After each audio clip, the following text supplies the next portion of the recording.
Tunde Odunlade. Hmm, what a name. Here, Tunde Odunlade, you are thinking of art because he's the quintessential art man, an artist of international repute, a batik artist. He's rendered on different media, and his works stay majestically in several museums around the world, including the revered Smithsonian. He's been an adjunct professor in universities abroad, taking the knowledge of his work to lots of citizens of the world. He's also an actor and a drummer and a singer. He's a performer. He is also an arts administrator, and above that, an arts patron. He's done so much in diverse ways, and we're going to be bringing you some of the milestones of his footprint on the world of the Nigerian theatre. We welcome you, Chief Tunde Odunlade, the son of Ilefe. Tell me, what excites you in the theatre? Now, let's begin from today before we go backwards. You started something in Ibadan that perhaps we had not seen since the days of the Mbari Club, the Mbari Mbayo, Yes.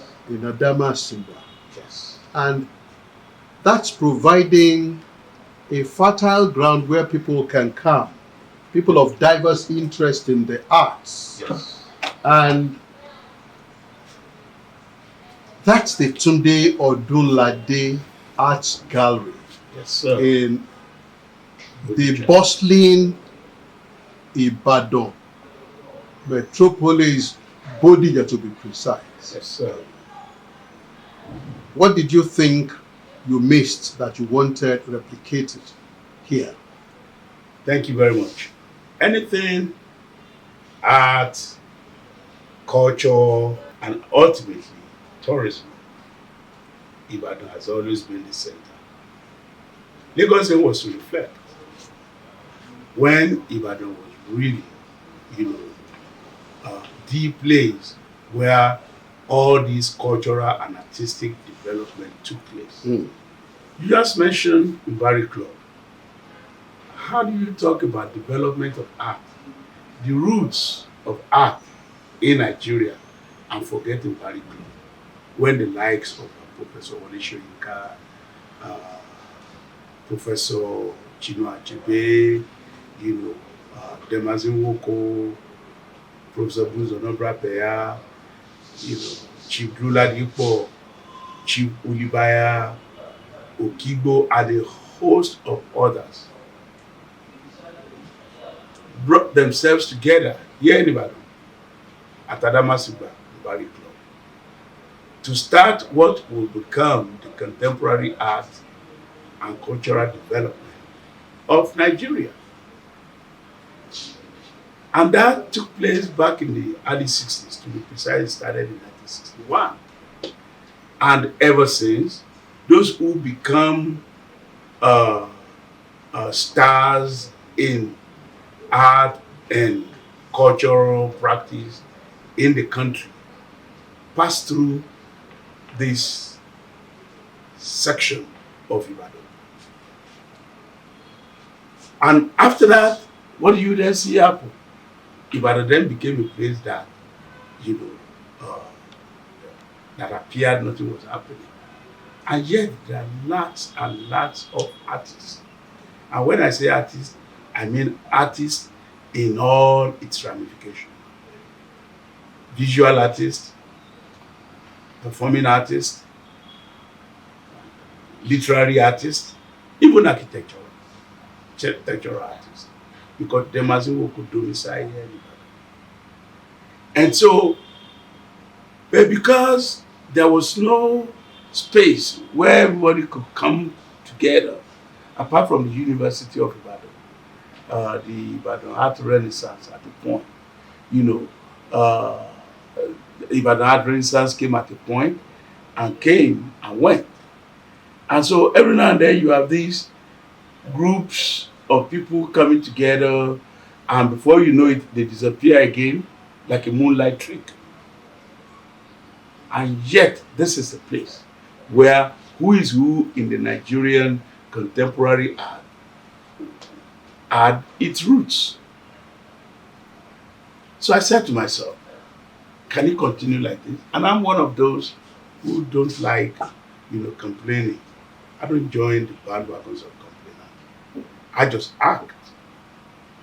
When I identify a problem, whatever the kind of problem it is, and wherever it is emanating from, bottom line is there is problem on the ground. And what is our problem? I identify it, and the next thing to do is to profile solution to that problem. That's the kind of person I am.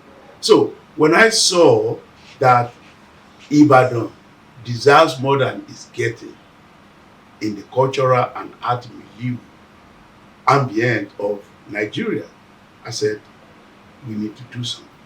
Boluwaban Sheririmba mi Alushi. Corona came in 2019.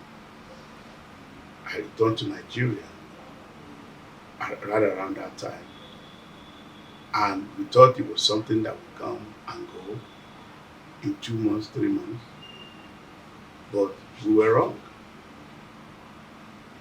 2020, January, February, March, and this thing, started going on a very high, at a very high scale, that you could just see that it didn't appear as something that would go soon. So I said to myself, and I saw the way people were also responding to it. Would you say because of the propaganda of it? No, because Corona really exists. So you cannot say it's propaganda. Is it being blown out of proportion? Maybe. Is it going to go soon?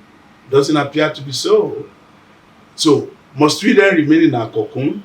Of course, the answer to that is no. We can't remain in our cocoon. And I could see that the way, the direction COVID-19 was going, especially around the middle of 2020, you could see that it has gotten to everybody that people are not going out. And this is all over the world. It wasn't just Nigeria. If I had gone to the US then, most borders were closed. If I had gone to the US then, nothing was happening in the US. Everybody was minding his or her life, how to stay alive. Nobody was doing anything creatively, so to say.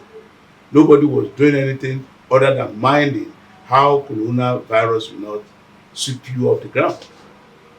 So I said to myself, okay, can we do something here in Ibadan? Yes, this is the right time to bring back the glory of Ibadan. As you already know, Ibadan has all the first virtually in Africa. First television, first stadium, first high-rise building, first teaching hospital, that every country in Africa had their representative right here at UCH. I said, Ibadan is ready again to earn its first. So let's do it again. So I decided to set up this gallery. And ever since this gallery has been set up, it was opened on the 10th of December, 2020. So you can see it's something that took quite a long gestation period for it to actually come to life. So on the 10th of December, and you will remember my brother Tunde, that you were the one who was in charge of activities that opened this gallery then in 2020. So we opened the gallery, and amazingly, over 10,000 people have visited the gallery since then. And I said, again, Ibadan. So that reinforces your belief that you needed to act. Yes. because the response has been worth everywhere. while. Tell me how you got into theater and became part of those who were drafted into Festac 77. Thank you. From when I was a little boy, I've always seen theater in me and me in theater. So much that when I was in, I think, Form 1 at the time, which was what we had then, now they have GSS 1 to SS2. We had Form 1 through to Form 5 then. So when I was in Form 1, my first year in school, was such that all these traveling theaters, which Professor Adedeji described as Alarijo, they all came through to our school. And I meant, people like Aisho Pepe, Ogunde, Ogungwe, and a host of others like that. They all came through our schools and came through the town where my school was located. I went to Uribo Grammar School in Otunlade. There was this town hall that all this theater group came to. And I remember my class teacher one day holding my hand and taking me to the stage. I think it was when I should never came to perform Yawala Lubosa or something like that, if I remember, and took me to the stage and told Aisho Pepe that please allow this boy to play drum. There was these three congas set. So they put me on the congas and I started playing and everybody was like, wow.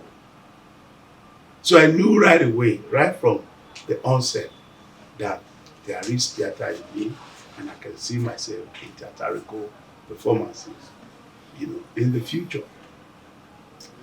So that came and went. The experience is cool. And I happened to have been in the same school with a very, versatile dramatist who is of late now, Yomi Fawole. We were in the same room, as a matter of fact. So he and I were like, the Opomulero of dramatic society. Mainframe. In that school. The mainframe of dramatic society in that school.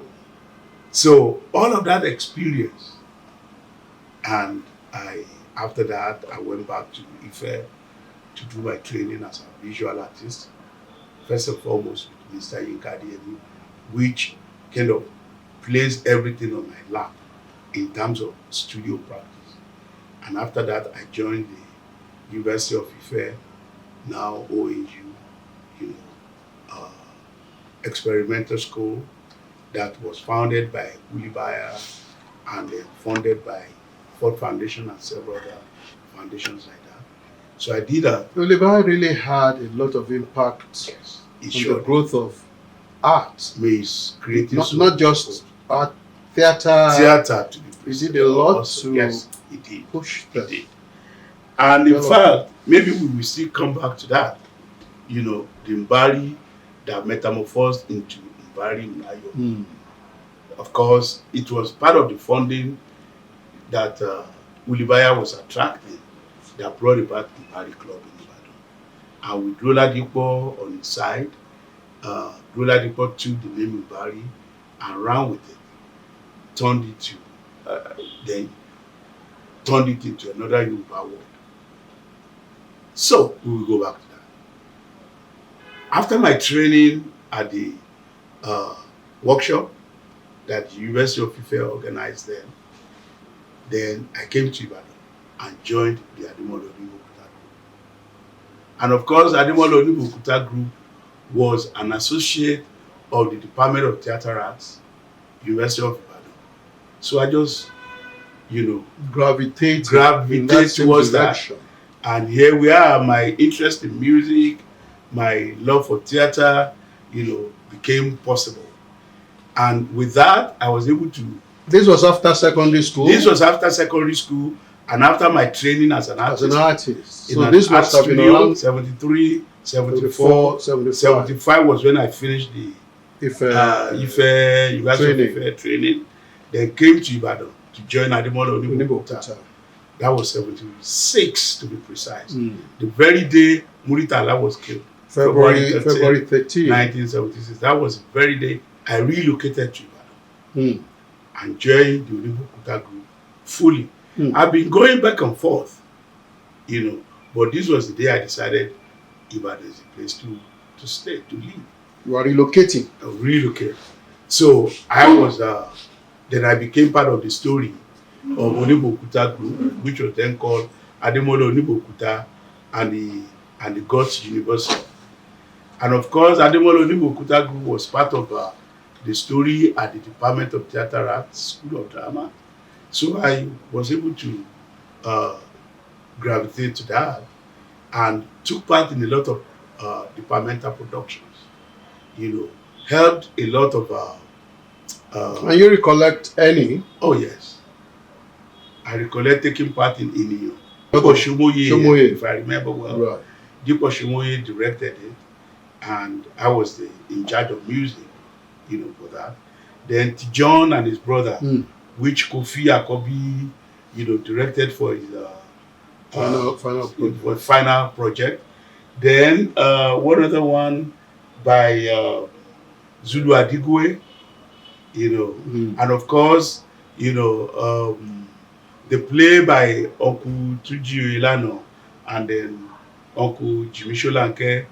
I was part of the background crew. I can't think of that's Obatala. Wàá fún wa lọ́mọ wò káyé dire, ọ̀tọ̀ làwọn tí wọ́n ti kọ́ lójú, ọ̀tọ̀ làwọn tí wọ́n ti rọ lẹ́sẹ̀ o, fún wa lọ́mọ wò káyé dire.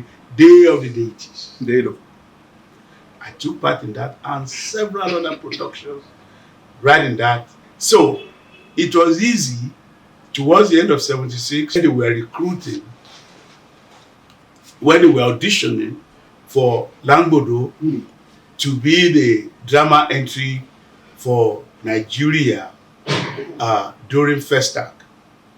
So all the members of Onibokuta group were invited automatically.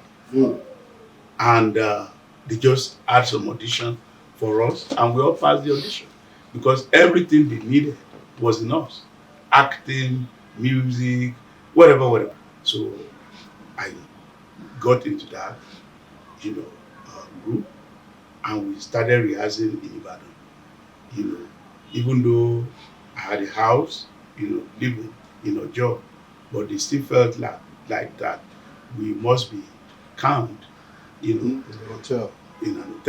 So Odunlade Hotel, which is just at the backyard of my house, was where I was camped. And several other. Some people were in Davis Hotel, KS Motel, and so on and so forth. So I was in Odunlade Hotel. And guess what? Odunlade Hotel was the place, was the melting pot. Sam Loco, Achilles Keru, all of those, Martin Marion, everybody, Madadzi, who were part of that, exercise. They all converged at Odunlade Hotel. So we enjoyed ourselves so much. That's right. And so the rehearsal for Langbodo started right there. And after that, we were moved to Lagos.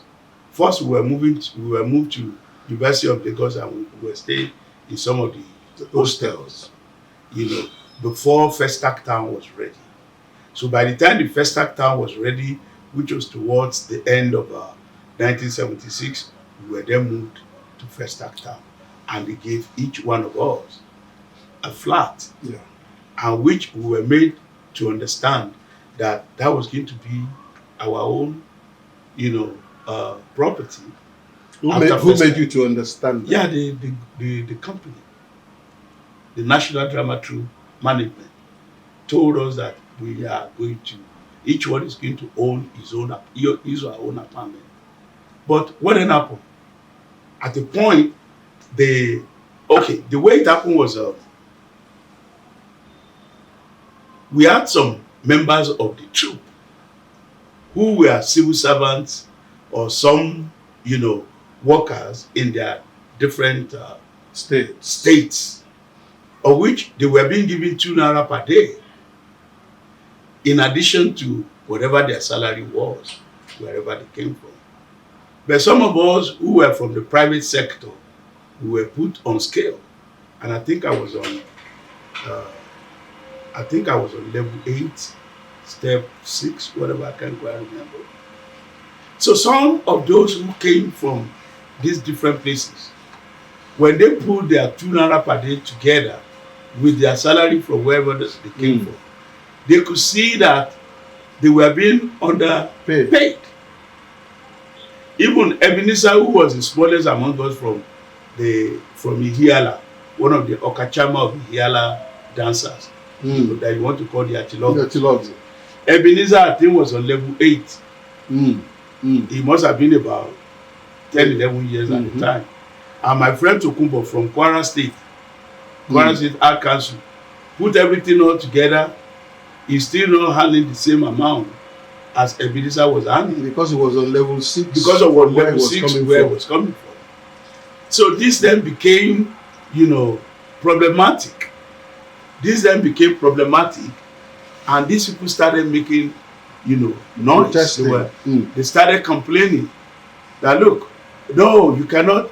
One PAPSEC from Edo State, I can't think of his name now. He was the one kind of champion in that.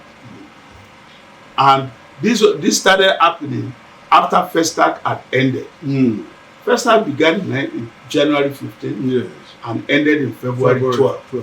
But we were still kept being the National Drama Troupe and also the National Dance Troupe that was headed by Oba Gbenga Shonugade. And that troupe, so they were like the sister group.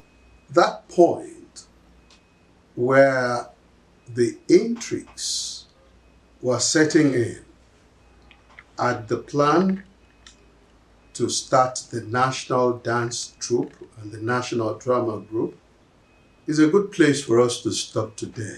Federal government had a plan to start both groups, but there were a lot of things that had not been taken into consideration and to be resolved properly. How are they resolved? Or how were they resolved? We will continue on that and more when we return with Tunde Odunlade on the next episode of the Tunde Laniyo podcast entitled The Nigerian Theatre Witnesses to History. You can join us on new episodes of the Nigerian Theatre Witnesses to History by coming on to the Tunde Laniyo podcast platform on YouTube. And you can look at the bell icon for subscribe. When you click on it, you'll be given notifications when new episodes are available. I can tell you that new episodes are available every Thursday evening on the Tunde Laniyo podcast. And we'll continue to engage with those who have made a mark on the Nigerian theatre scene in the different fields. We are talking now with Prince Tunde Odunlade, who is more known as a visual artist, but is also been involved with performance and other areas of art administration. Until then, it's bye from me.